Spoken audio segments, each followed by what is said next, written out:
આજે મેં ઘઉંનો લોટ કે મેંદાના ઉપયોગ વગર સાતમમાં બનાવી શકાય ને તેવી ખસ્તા રવાની પૂરી બનાવી હતી, જે એકદમ ટેસ્ટી બને છે અને એકદમ ખસ્તા પણ બને છે અને મેંદાની હોય ને તેવી જ લાગે છે. તો તમે પણ આવી રીતે એકવાર જરૂરથી ટ્રાય કરજો. તો તેની માટે આપણે કોઈ પણ રવો બારીક પણ લઈ શકો અને જે જાડો આવે છે ને તે પણ લઈ શકો છો, કારણ કે આપણે તેને પીસવાનો જ છે મિક્સરમાં. તો 2 કપ જેટલો મેં અહીંયા રવો લઈ લીધો છે. તો એકદમ સરસ એવો તેને ફાઇન પીસી લેવાનો છે. પીસાઈ જાય એટલે આપણે લોટમાં જેમાં પણ તમારે બાંધવું હોય તેમાં લઈ લેશું. જરૂર મુજબ મીઠું એડ કરી દઈશું. 1 ચમચી જેટલો કાળા મરીનો ભૂક્કો એડ કરીશું અને સાથે 1 ચમચી જેટલા અજમાને આપણે મસળીને નાખી દેવાનો છે. હવે આપણે તેલ એમાં નાખી દેવાનું છે. તો તેલ આપણે એટલું નાખવાનું છે કે આપણું મુઠ્ઠી પડે ને, આપણે જ્યારે બધું મિક્સ કરીએ અને મુઠ્ઠી પડે ને તેટલું આપણે તેલ નાખીશું. તો મેં અહીંયા 4 ચમચી જેટલું તેલ નાખી દીધું છે. તો બધાને પહેલાં આપણે મસળીને મિક્સ કરી લેવાનું છે. આવી રીતે મિક્સ થઈ જાય અને પછી તમારે હળવા હાથે તમે આમ લોટ લઈ અને મુઠ્ઠી પાડો ને, તો તમારે મુઠ્ઠી પડતી હોવી જોઈએ. આવી રીતે એવો તો આપણે લોટ બાંધવાનો છે, તો જ આપણી આ પૂરી એકદમ ખસ્તા બનશે. અને જો તમારે નો આવી રીતે બંધાતો હોય ને લોટ હાથમાં નાખીને, તો તમારે 1 ચમચી જેટલું તેલ નાખી દેવાનું.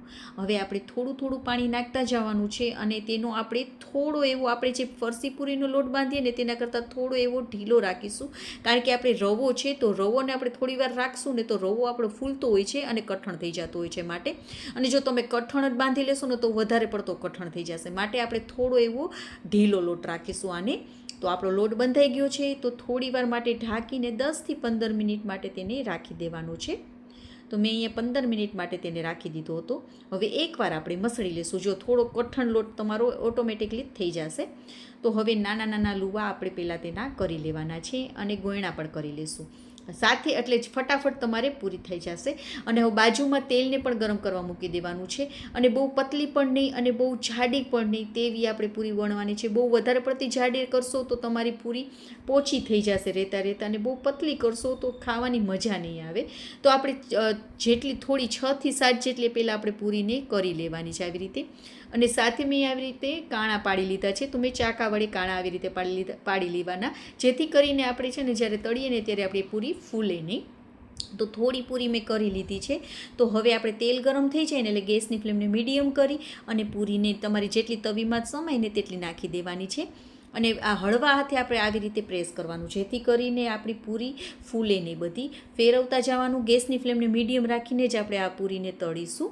અને આ પૂરી તળાય છે ને ત્યાં સુધી સાથે સાથે આપણે બીજી પૂરીને પણ સાથે સાથે વણતા જવાનું. બધી પૂરીને આપણે એકી સાથે વણીને નહીં રાખવાની, નકર તે સુકાઈ જશે અને એકદમ સરસ એવી તળાશે પણ નહીં અને ખસ્તા પણ નહીં થાય. માટે આપણે થોડી થોડી પૂરીને વણતા જવાનું છે અને આપણે તેને તળતા જવાનું છે.